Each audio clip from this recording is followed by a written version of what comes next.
PM Modi अफ्रीकी देश घाना के दौरे पर रहने वाले हैं। 3 और 4 जुलाई को त्रिनिदाद और टोबैगो देश का दौरा करेंगे। 4 और 5 जुलाई को पीएम मोदी अर्जेंटीना के दौरे पर रहेंगे और फिर 5 से 8 जुलाई के बीच पीएम मोदी ब्राजील में ब्रिक्स सम्मेलन में हिस्सा लेंगे। 9 जुलाई को पीएम मोदी अफ्रीकी देश नामीबिया जाएंगे। अब आपको सुन के लग रहा होगा कि ये तो छोटे छोटे टाइप के देश हैं यार, ये क्या ही कर देंगे, लेकिन यही खेल तो मैं आज आपको पाठशाला में समझाऊंगा। एक साथ इतने देशों का दौरा 11 साल में पीएम मोदी ने ऐसा कभी नहीं किया, लेकिन इस बार जिस तरह के चैलेंज नरेंद्र मोदी के लिए खड़े हैं, भारत के लिए खड़े हैं, उनमें इस बड़े विदेश दौरे की बहुत बड़ी अहमियत है बॉस। सबसे पहले पीएम मोदी अफ्रीकी देश घाना जाने वाले हैं। अब एक एक दौरे को समझिए कि वहां क्या क्या स्ट्रैटेजी के लिहाज से इंपॉर्टेंस रखता है यह दौरा। तो सबसे पहले घाना जाएंगे। 3 दशक के बाद कोई भारतीय पीएम घाना जा रहा है। पीएम मोदी घाना की संसद को भी संबोधित करेंगे। घाना में मौजूद 15,000 भारतीयों को संबोधित करेंगे। भारत और घाना के बीच 70 साल पुरानी दोस्ती है। भारत और घाना के बीच द्विपक्षीय व्यापार लगातार बढ़ रहा है। घाना दुनिया का 7वां सबसे बड़ा गोल्ड प्रोड्यूसर देश है, यह याद रखिए। घाना अपना 70% गोल्ड भारत में भेजता है। भारत पहले से ही घाना में हेल्थ, आईटी और एजुकेशन प्रोजेक्ट्स में इन्वेस्ट कर रहा है। घाना अफ्रीका में वैक्सीन का हब बनना चाहता है, इसमें भारत उसकी मदद कर रहा है। पीएम मोदी की यह वैक्सीन डिप्लोमेसी अफ्रीका में भारत की स्थिति को बहुत मजबूत कर रही है। पीएम मोदी के दौरे पर भारत और घाना के बीच डिफेंस पार्टनरशिप पर भी एक अहम मुद्दा जो है वो देखने को मिलेगा। यानी गोल्ड के लिए जाना जाने वाला घाना, जहां से बहुत बड़ी तादाद में सोना निकलता है, वहां नरेंद्र मोदी जाएंगे तो कुछ लोगों का सोना दूभर हो जाएगा। नींद वाला सोना, गोल्ड वाला नहीं। पीएम मोदी की इस अफ्रीकी देश की यात्रा को चीन के काउंटर के तौर पर भी देखा जा रहा है, क्योंकि चीन लगातार अफ्रीकी देशों पर अपना प्रभुत्व बढ़ा रहा है। अफ्रीकी देशों में चीन की मौजूदगी लगातार बढ़ रही है, तो उसकी काट के तौर पर भी इस दौरे को देखा जा रहा है। घाना के बाद पीएम मोदी कैरिबियन देश त्रिनिदाद टोबैगो की यात्रा पर जाएंगे। पीएम मोदी की यह यात्रा भी बहुत खास होने वाली है, क्योंकि वर्तमान में यहां के राष्ट्रपति और प्रधानमंत्री दोनों भारतीय मूल के, दोनों महिलाएं हैं और पेशे से वकील हैं। दोनों नेताओं को अपनी भारतीय जड़ों और विरासत पर गर्व है। वो खुद को भारत की बेटियां बताती हैं। पीएम मोदी त्रिनिदाद और टोबैगो की प्रधानमंत्री कमला प्रसाद बिसेसर के न्योते पर वहां जा रहे हैं। पीएम मोदी की यह यात्रा ऐसे वक्त में हो रही है जब वहां भारतीय प्रवासियों के आगमन की 180वीं वर्षगांठ मनाई जा रही है। साल 1999 के बाद यह किसी भारतीय पीएम की पहली यात्रा होगी। त्रिनिदाद और टोबैगो में 40 से 45% भारतीय मूल के लोग रहते हैं और इस देश की 1/4 आबादी हिंदू है। यहां बहुत धूमधाम से दिवाली मनाई जाती है। पिछले साल ही पीएम मोदी ने कैरेबियाई देश गुयाना का भी दौरा किया था और अब वो इस रीजन में फिर से जा रहे हैं। त्रिनिदाद और टोबैगो की यात्रा के दौरान पीएम मोदी यहां की संसद को भी संबोधित करेंगे। पीएम मोदी के दौरे से पहले यहां की संसद में रखी एक कुर्सी की भी बहुत चर्चा हो रही। खास बात यह है कि किसी दूसरे देश की संसद में रखी इस कुर्सी पर इंडिया लिखा हुआ है बॉस। इस कुर्सी पर लिखा है from the people of India to people of Trinidad and Tobago. Trinidad और टोबैगो की संसद में स्पीकर की एक कुर्सी साल 1968 में भारत ने गिफ्ट की थी, जो दोनों देशों के बीच मजबूत लोकतांत्रिक और संसदीय परंपराओं को दर्शाता है। और यह कुर्सी आज भी वहां की संसद में इस्तेमाल होती है। आज भी वहां के स्पीकर इसी कुर्सी पर बैठते हैं और शायद पीएम मोदी भी इस कुर्सी के पास खड़े होकर संसद को संबोधित करेंगे। घाना और त्रिनिदाद टोबैगो की यात्रा के बाद पीएम मोदी दक्षिण अमेरिकी देश अर्जेंटीना जाने वाले हैं। यह वो देश है जहां दुनिया का दूसरा सबसे बड़ा नेचुरल गैस का भंडार है। बड़े पैमाने पर ऑयल रिजर्व है यहां पर, और जिस तरह से भारत अपनी एनर्जी की जरूरतों के लिए नए नए पार्टनर खोज रहा है, उसे देखते हुए अर्जेंटीना एक अहम देश है। अर्जेंटीना में क्रिटिकल मिनरल्स जैसे लिथियम, कॉपर और बाकी रेयर अर्थ एलिमेंट्स के भी भंडार है। रेयर अर्थ एलिमेंट्स के बारे में मैंने आपको एक पूरा चैप्टर बताया था कि कैसे चीन इस पर अपना एकाधिकार जमाता और भारत तेजी से चीन का विकल्प तलाश रहा है, क्योंकि भारत में जो इलेक्ट्रिक व्हीकल्स बनती हैं, उनमें जो बैटरी इस्तेमाल होती है, दूसरी चीजें इस्तेमाल होती है, उनमें रेयर अर्थ का बड़ा इस्तेमाल होता है। और चीन दुनिया को जो है ना फंसा के रखे हुए, क्योंकि उसके पास रेयर अर्थ है। तो नरेंद्र मोदी की अर्जेंटीना की यात्रा इस मामले में बहुत अहम हो जाती है, क्योंकि वहां पर भी रेयर अर्थ का भंडार है। आपको यह भी बता दूं कि अर्जेंटीना वो देश है जिसने पहलगाम हमले की कड़ी निंदा की थी और आतंकवाद के खिलाफ लड़ाई में भारत का खुलकर साथ दिया था। मैंने कहा ना, देखने में ये छोटे छोटे देश हैं, लेकिन भारत की कूटनीति के लिहाज से बड़े प्लेयर साबित होंगे। अर्जेंटीना के बाद पीएम मोदी ब्रिक्स सम्मेलन के लिए ब्राजील जाने वाले हैं। इस साल ब्राजील ब्रिक्स की अध्यक्षता कर रहा है। ऐसी खबरें हैं कि ब्रिक्स सम्मेलन के इतर ब्राजील के राष्ट्रपति पीएम मोदी को स्टेट डिनर भी देंगे। डिप्लोमेसी में स्टेट डिनर का बड़ा खास महत्व होता है। किसी देश के प्रति मजबूत पार्टनरशिप को दर्शाने के लिए उस देश के नेता को स्टेट डिनर दिया जाता है। और मैं स्टेट डिनर की बात कर रहा हूं, वो भिखारी पाकिस्तान के मुनीर को बुलाकर जैसे ट्रंप ने खाना खिलाया और ऑर्डर दे दिया अपना, उसको स्टेट डिनर नहीं कहते, या स्टेट लंच नहीं कहते हैं, कि उसके बाद कोई फोटो भी नहीं हुआ, कोई बाइट नहीं आई, कुछ नहीं आए, कमरे में बैठा के ऑर्डर दिए, कुछ रूखा सूखा फेंक दिए सामने के, खाओ निकलो निकलो यहां से, उसको नहीं। ये होता है स्टेट डिनर जो भारत के प्रधानमंत्री को मिलेगा। पीएम मोदी को स्टेट डिनर दिए जाने की खबर से ही चीन इतना चिढ़ गया कि चीन के राष्ट्रपति शी जिनपिंग ने ब्रिक्स सम्मेलन में शामिल न होने की उनकी खबरें चलने लगी, जबकि पिछले 10-12 साल से शी जिनपिंग लगातार ब्रिक्स सम्मेलन में हिस्सा ले रहे हैं। लेकिन चीन को लगा कि सारी लाइमलाइट तो पीएम मोदी को मिल जाएगी, भारत को मिल जाएगी। ऐसा दावा किया जा रहा है कि इन्हीं सबसे चिढ़कर शायद जिनपिंग ने ब्रिक्स का दौरा कैंसिल कर दिया। अब क्या है वो तो वो ही जाने, लेकिन ऊपर ऊपर खबरें तो यही चल रही कि चीन चिढ़ा बैठा है। आप ये भी देखिए कि ब्रिक्स जैसे ग्लोबल मंच से कैसे पीएम मोदी पाकिस्तान और चीन दोनों को झटका देंगे। ऐसी खबरें हैं कि ब्रिक्स सम्मेलन में पहलगाम हमले पर स्ट्रांग स्टेटमेंट जारी हो सकता है। इसके अलावा भारत की उम्मीद के मुताबिक आतंकवाद पर भी कड़ा स्टैंड लिया जा सकता है। विदेश मंत्रालय के सचिव दम्मू रवि के मुताबिक ब्रिक्स नेताओं के घोषणा पत्र में आतंकवाद के संबंध में जो बातें कही जाएंगी वे हमारे लिए संतोषजनक होंगी। दम्मू रवि ने कहा है कि ब्रिक्स शिखर सम्मेलन में पीएम मोदी की भागीदारी समूह के साथ भारत की एकजुटता की अभिव्यक्ति होगी। यह उनके लिए ग्लोबल साउथ के नेताओं से जुड़ने का एक बड़ा मौका होगा। ब्रिक्स देश दुनिया की 50% आबादी और 40% जीडीपी को रिप्रेजेंट करते हैं। भारत की तरफ से संकेत दिया गया है कि ब्रिक्स में नेशनल करेंसी से व्यापारिक लेन देन के मुद्दे पर भी चर्चा हो सकती है। पिछले साल ब्रिक्स सम्मेलन में डी-डॉलराइजेशन पर जोर दिया गया था।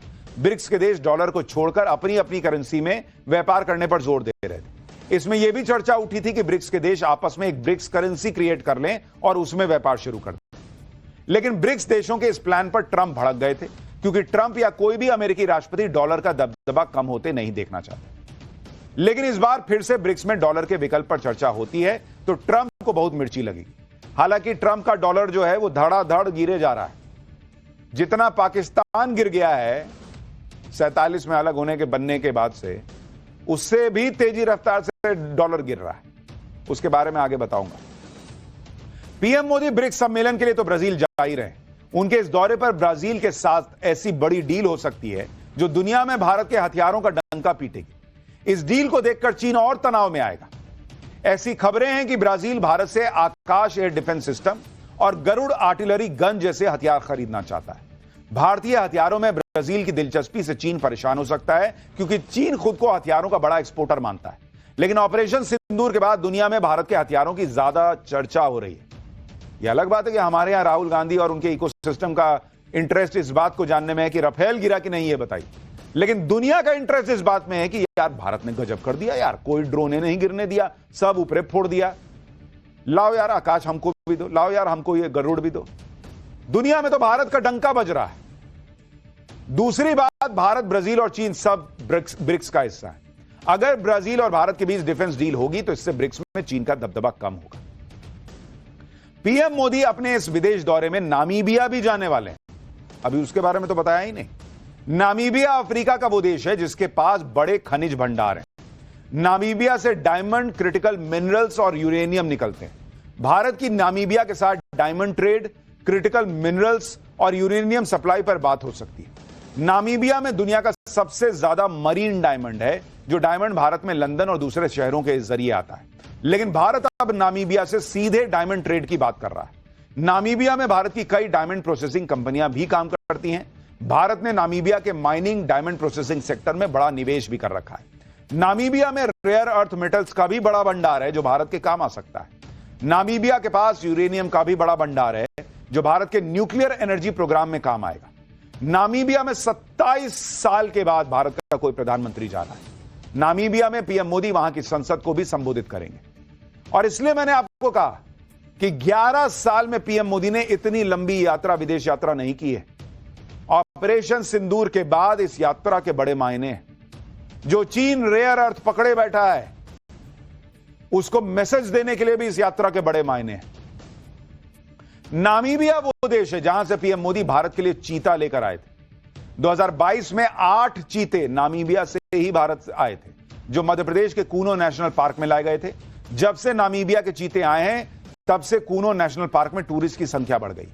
अब तक नामीबिया और साउथ अफ्रीका से 20 चीते भारत ला चुका है और भारत में चीते खत्म हो गए थे, जिसके बाद पीएम मोदी ने यह नया प्रोजेक्ट शुरू किया था। एक तरफ नरेंद्र मोदी की यह कूटनीति चल रही है, दूसरी तरफ पाकिस्तान को कूटने की भी नीति चल रही है। जिस तरह भी ऐसे बंकर बस्टर बम बनाने में लगा है, लेकिन यह भारत का बंकर बस्टर बम अमेरिका के बंकर बस्टर बम की तुलना में कम नहीं होगा, बल्कि उसे बराबरी की टक्कर देगा। और कई मायनों में तो यह अमेरिका के बंकर बस्टर बम से भी ज्यादा घातक होगा। भारत बंकर बस्टर बम बनाने के लिए अपनी सबसे ताकतवर इंटरकॉन्टिनेंटल बैलिस्टिक मिसाइल अग्नि 5 को मॉडिफाई कर रहा है। अग्नि 5 मिसाइल से ही 7,500 किलोग्राम के विशाल बंकर बस्टर वॉरहेड को दागा जाएगा। यानी इसे दागने के लिए B-2 बॉम्बर जैसे शक्तिशाली जेट की जरूरत नहीं पड़ेगी। कम खर्चे में भारत एक ताकतवर बम बना रहा है।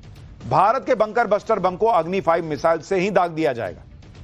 आमतौर पर अग्नि 5 मिसाइल न्यूक्लियर वॉरहेड कैरी करती है, इसकी रेंज 5,000 किलोमीटर होती है। लेकिन भारी भरकम बंकर बस्टर बम को दागने से इसकी रेंज 2,500 किलोमीटर होगी। लेकिन 2,500 में तो हम पाकिस्तान को फोड़ देंगे। इस अग्नि 5 मिसाइल से दागा जाए, इसे अग्नि 5 मिसाइल से दागा जाएगा तो इसकी सटीकता और भी बढ़ जाएगी। यानी जिस बंकर बस्टर बम को गिराने के लिए अमेरिका को एक बड़ा तूफानी प्लेन भेजना पड़ा, 37 घंटे उड़ा, आया गया, इतना किया, तब जाके बंकर बस्टर बम गिरा। भारत इतना नहीं करेगा, कम पैसे में जाके फोड़ देगा बंकर बस्टर। यहां से अग्नि 5 उड़ा, उधर फोड़ा, कोई अंकर बंकर नहीं, फोड़ो सबको।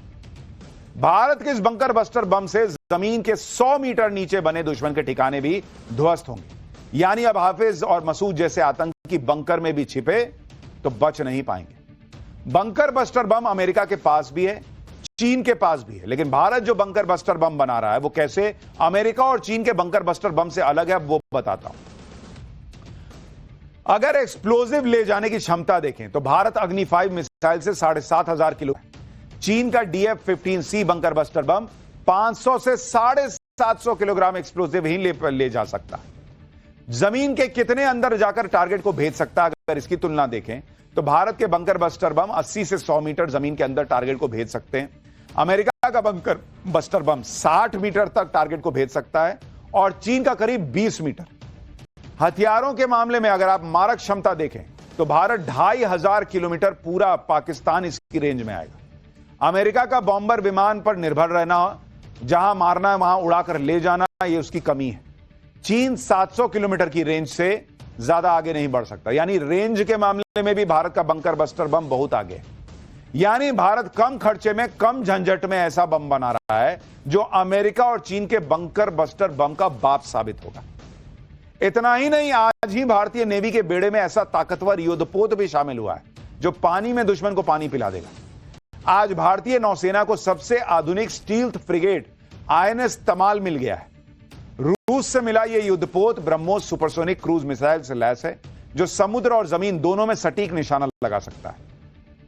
इसके अलावा इसमें भारी टॉर्पीडो, आधुनिक रडार, 100 mm की आधुनिक गन और एंटी सबमरीन रॉकेट भी लगे हुए हैं। यह युद्धपोत नेटवर्क सेंट्रिक वॉरफेयर क्षमता और आधुनिक इलेक्ट्रॉनिक युद्ध प्रणाली से लैस है। इस युद्धपोत में 33% स्वदेशी उपकरणों का भी उपयोग किया गया है। INS तमाल, या कहिए कि बहुत कमाल, यह वेस्टर्न नेवी कमांड में तैनात किया जाएगा, जिससे अरब सागर और पाकिस्तान के कराची बंदरगाह के नजदीक भारत की समुद्री सुरक्षा और मजबूत होगी। तमाल नाम देवताओं के राजा इंद्र की युद्ध में इस्तेमाल होने वाली पौराणिक तलवार से प्रेरित।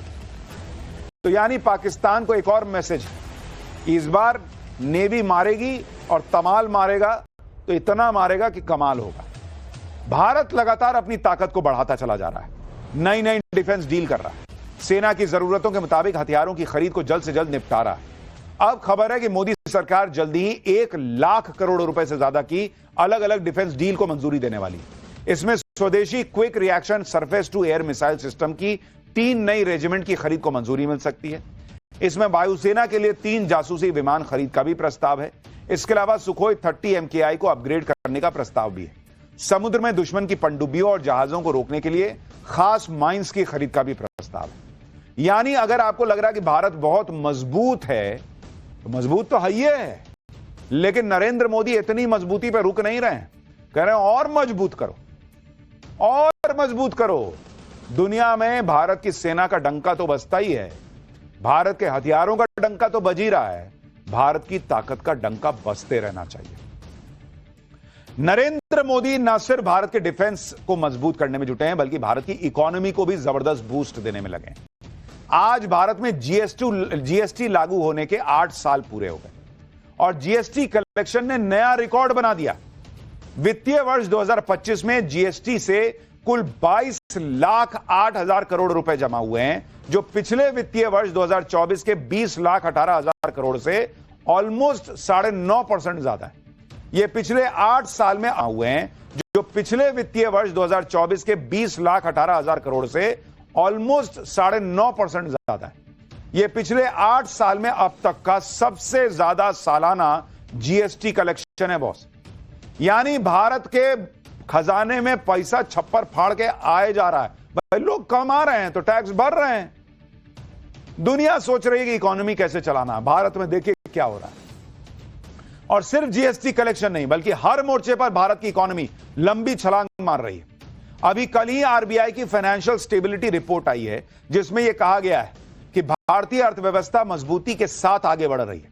भारत की मजबूत अर्थव्यवस्था ग्लोबल ग्रोथ की अहम वजह बनी हुई है। ऐसा इस वजह से हो रहा है क्योंकि भारत ने मजबूत माइक्रो इकोनॉमिक फंडामेंटल्स और सोच समझकर तैयार पॉलिसीज को जमीन पर उतार दिया है। यानी भारत की पॉलिसी की नरेंद्र मोदी ने जो पिछले 10 साल में भारत की इकोनॉमी की नींव मजबूत की है, उसकी दुनिया में तारीफ हो रही है बॉस। हर जगह कहा जा रहा है कि भारत की इकोनॉमी बॉस रोकने वाली नहीं है। आज ही global financial think tank Morgan Stanley ने भी भारतीय अर्थव्यवस्था का लोहा माना है, जिसने अपनी रिपोर्ट में कहा है कि भारत अब भी दुनिया की सबसे तेजी से बढ़ती इकोनॉमी बना हुआ है और आगे भी बना रहेगा। जबकि वैश्विक व्यापार नीति में अनिश्चितता के कारण कई देश अपने विकास के संभावित स्तर से नीचे चले जाएंगे। मॉर्गन स्टैनली की रिपोर्ट में अमेरिका, यूरोप और चीन की विकास दर में भी भारी गिरावट आने की संभावना जताई गई। मतलब दुनिया बाप बाप करेगी और भारत की इकोनॉमी ऐसी होगी कि दुनिया भारत को बाप मानेगी। यह है आज का नया भारत। और बॉस, हथियार मजबूत होना बहुत जरूरी है, लेकिन इकोनॉमी मजबूत नहीं होना तो फिर मामला गड़बड़ाता है। लेकिन नरेंद्र मोदी ने सब सेट कर रखा है। एक तरफ भारत की इकोनॉमी बम बम हो रही है, छप्पर फाड़ पैसा आ रहा है। दूसरी तरफ अमेरिका का हाल देखिए, वहां पर लोग कह रहे हैं कि ट्रंप तो सब बर्बाद कर देंगे। ट्रंप जो कर रहे हैं उससे अमेरिका दिवालिया हो जाएगा, अमेरिका की इकोनॉमी डूब जाएगी। जब ये सब बातें हो रही हैं, तभी ये खबर आई कि अमेरिकी डॉलर में 50 साल की सबसे भयानक गिरावट आ गई। साल 2025 की पहली छमाही में यूएस डॉलर इंडेक्स 10% से ज्यादा टूट गया है, जो साल 1973 के बाद डॉलर की सबसे खराब परफॉर्मेंस है। इसके पीछे ट्रंप की ट्रेड पॉलिसी को जिम्मेदार बताया गया है।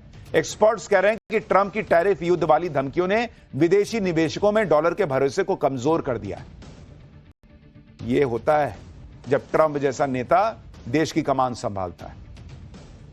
और जब नरेंद्र मोदी सुधार कर रहे थे तो लोग यहां हंगामा कर रहे थे। अब देखिए क्या स्थिति बनी। और यह सिर्फ डॉलर की गिरावट नहीं है, बल्कि